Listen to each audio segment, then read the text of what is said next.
same time to choose the music, which was the passion, or the money and paying the bills. You took the money. I had to. You know? My man, everybody does. Yeah. Why do you think the people that don't get put on a pedestal? Yeah. Yeah. You know, I was just afraid of, and it wasn't afraid for me. It was my kid. It was not my guy. Of course. Some food on the table. Of course. There. Now I hope you guys can hear me. I hope. So as soon as somebody gets on, I would be... Hopefully somebody can get on and let me know if they can hear me or not. Hey, can you guys hear me okay? Give me a thumbs up or a heart or something. That would be fantastic.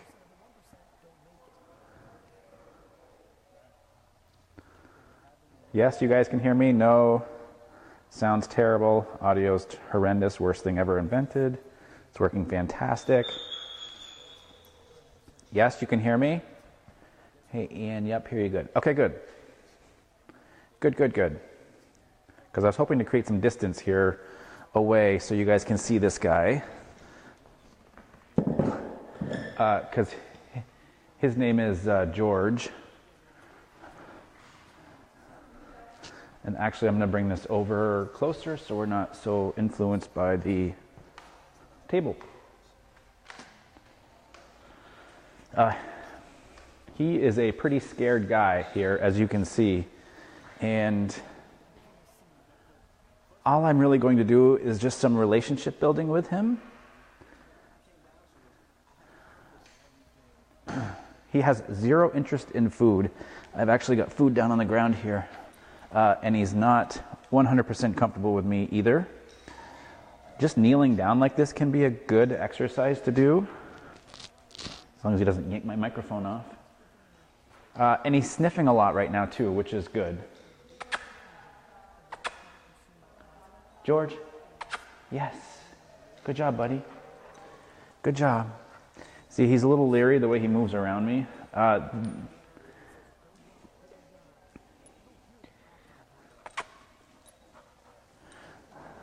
This dog will probably bite quickly. I'm just going to kind of limit his space so you guys can see the pacing that he's doing here. And I'm actually just going to slowly bring him in closer and closer. We went for a walk this morning. And it went, I mean, he's a puller. He just wants to get out of Dodge. That's all there is to it. That's all there is to it. So every little movement with this guy, as we're dancing, every little movement with this guy, I gotta be super careful not to put any undue pressure on him. I'll certainly take the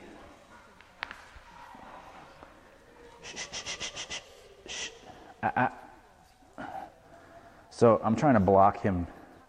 The more dogs can pace, the worse they can get. So if he tries to go, I'm just going to give him a little leash pressure, because I just want him to hang here.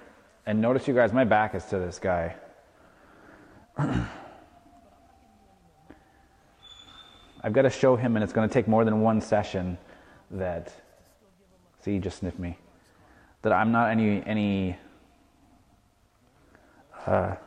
threat to him.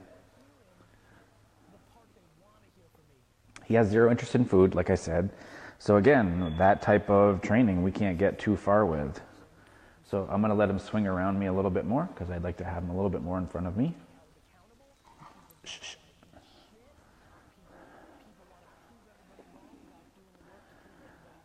So if he's doing what I want him to do, there will be slack on the leash. So I just want him to hang right here. He's sniffing. This is good. All I want is for him to be curious. That's it. Because we got to do a lot of work here in the next couple of weeks with him. Today is day 1. This is session number 2.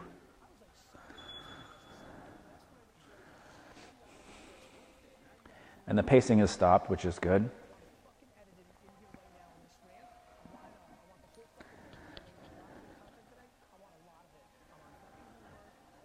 And of course, like I said, every little movement can make a difference. And my right foot is starting to fall asleep, and I can't move quickly, obviously. So I'm going to give him a little bit more slack to let him move around a little bit more so I'm not so up in his space.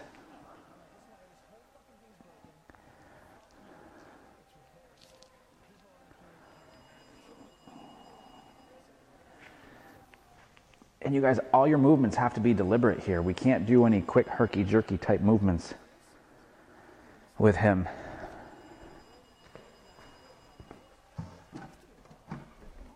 Noises, surroundings, something like this, where he's like, I don't even know what that thing is or what it does. He doesn't know, it's just a piece of wood.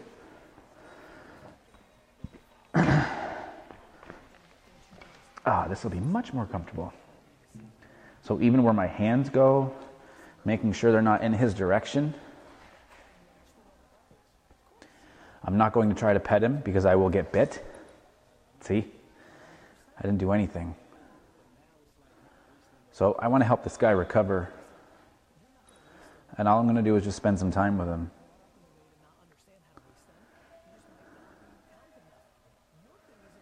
Any little moment that he starts sniffing is a huge, huge improvement. And as you notice, I'm not talking too loud either because my voice inflection, I don't want that to influence him either. Like I said, he has zero interest in food. I love the sniffing here. Like reaching towards this guy is not good. Not good at all. Come here. Come here. Yes. Good. So little moments. And you guys, this tends to be some trial and error work with him too. See, I totally didn't mean to do that with my foot, but he is so sensitive. So sensitive.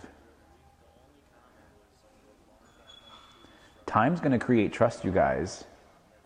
Trust doesn't come instantly.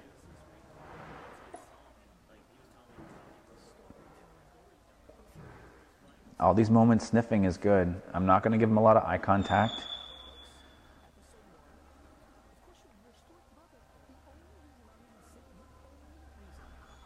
And just the fact that he can just hang out here next to me is a good start.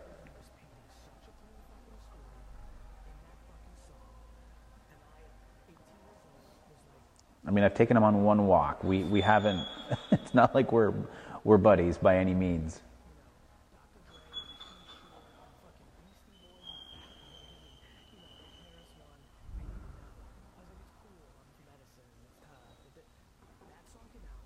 Here's the thing, you guys, with this type of dog that takes no food, probably not interested in any toys, he's whining, he's scared of everything. This is just time and a lot of peace and quiet. So this may get boring for you guys to watch. If it is, I understand. But I just want people to see that not all dog training is dealing with that dog that will always come to you, or we're teaching recall or anything like that. So he's sniffing here. I'm going to give him slack. Because it's not a pace. It's a different part of his brain, so he's exploring right now, which is good. There is a piece of food on the floor. If he eats that, then we are in good shape, but I certainly don't expect him to. See, the sniffing is slowly starting to turn into pacing. But at least he's investigating, which is good. There's another dog on the other side of that blue door.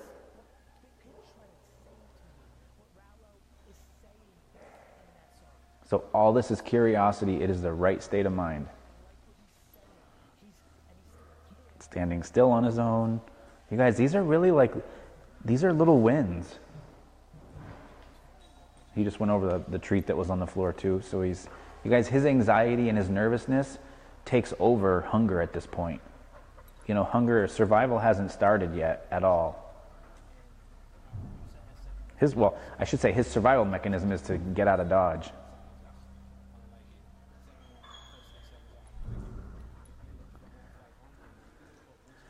Big garbage truck outside, filling up emptying a dumpster right now. That I'm in. Let's go. Let's go. So I started writing on the spot in LAX, sitting down waiting for my plane. I stopped writing. I look to my right and I see a clutch, a Coach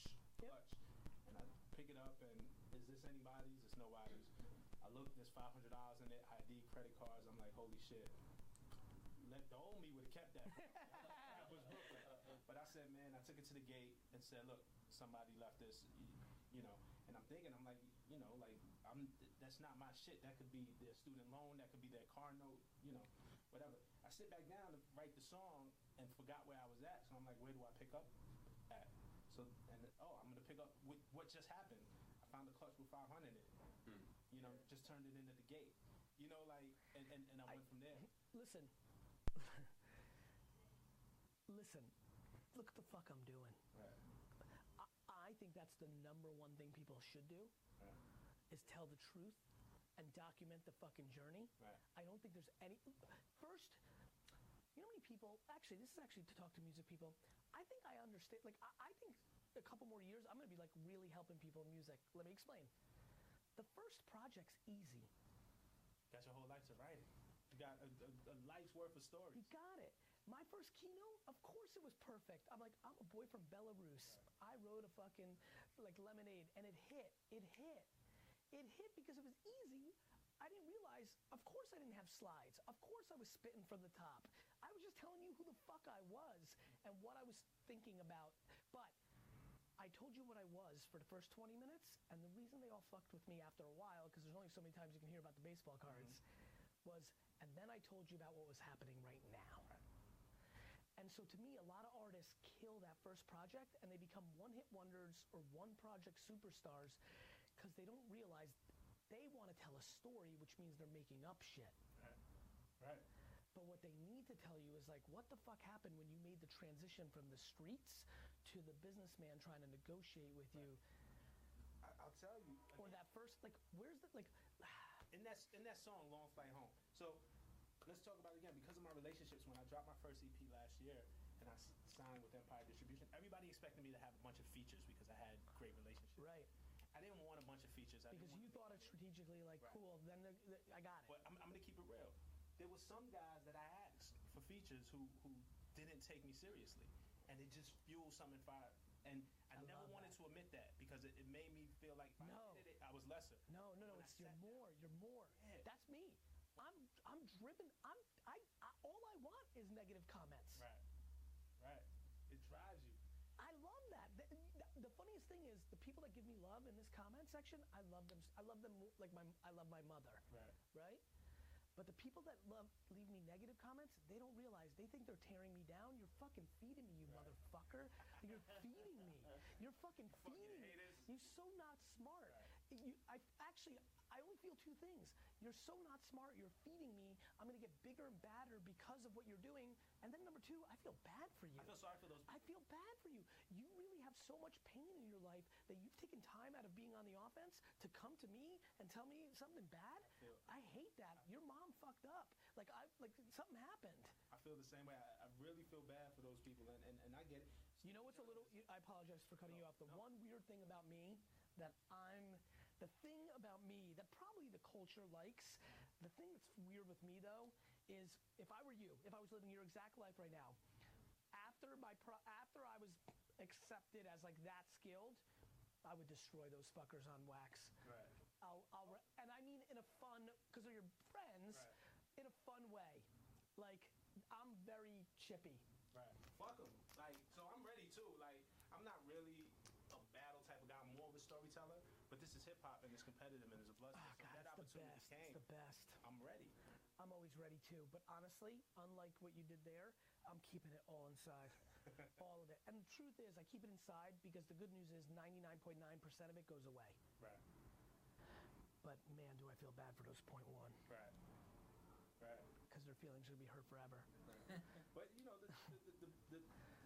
I'm trying to do generational hurt. We over here trying to build generational wealth, Gary. I'm trying to build generational... Like,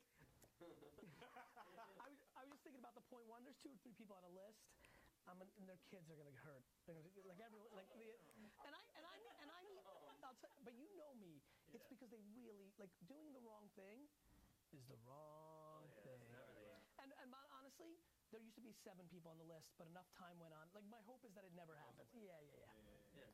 Number one thing I tell about you is that you have a really good heart. So I always tell everyone. You know what I mean? So just competitive, and the big thing for me is just like, it's really funny. Like it's funny. Actually now I'm gonna talk it out for real. I'll never do it. How many times have you seen me hurt somebody? Never. It's just not in me. But it's on it. It's on the shelf, and it feeds me because I want to stick it in people's mouth. The greatest feeling is the look. There's been plenty of times in business when somebody's looked at me and I've looked at them, and we know the exact story that happened. 7 years ago, you punked me and said I was going to be shit. I fucking crushed. And 3 years ago, I fucking helped your sister. And 1 year ago, you acknowledged it subliminally. And now we're both looking at each other, and I'm like, see, I'm a bigger man than you. I'm a bigger man than you. I just caught Tupac vibes. Or when Gary speaks and they spell his name wrong, like that's probably something you're gonna go through. I love it. Show when they fuck up something. Boy, I saw a video yesterday that VaynerMedia made that I'm in. They spelled my name wrong. I was at a keynote. He's like, they spelled my name wrong on this thing, and I would destroy the whole competition. Everyone standing ovation at the end of the show. No, man. Complex con. Yeah, man. But man, I like it. I appreciate where you come from, man, and in a lot of ways, you know, my EP was called Right to Dream, and because I'm a writer, I started out as a journalist. That's cool. WRITE. I like that. Dream.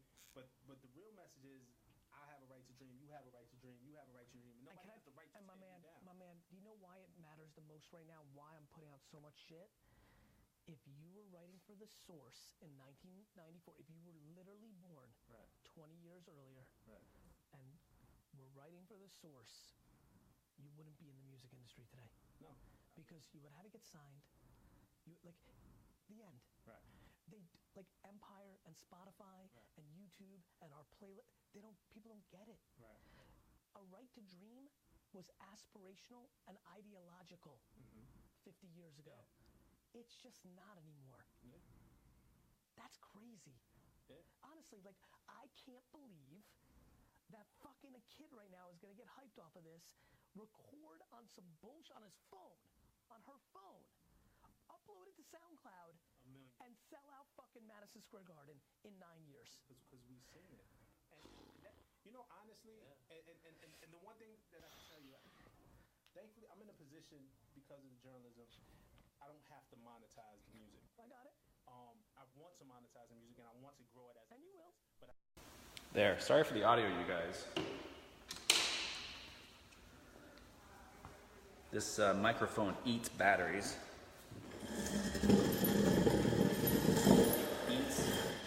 Eats batteries.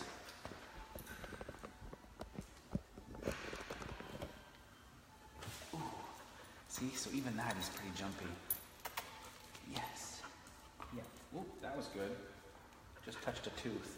Maybe not too good, but it certainly wasn't a bite. I know. So anyways, you guys, this we're going to track his progress here. We've got some new batteries Serena just brought in, so I think that will help tremendously.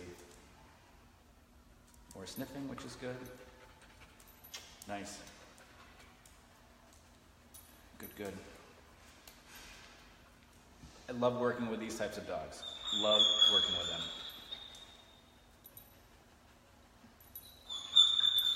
So I'm going to wrap this up, probably take him outside, see if he's got to use the bathroom, and then put him back in the kennel and go from there. So I am going to wait till he moves right out from directly in front of me before I get up, because that could be detrimental.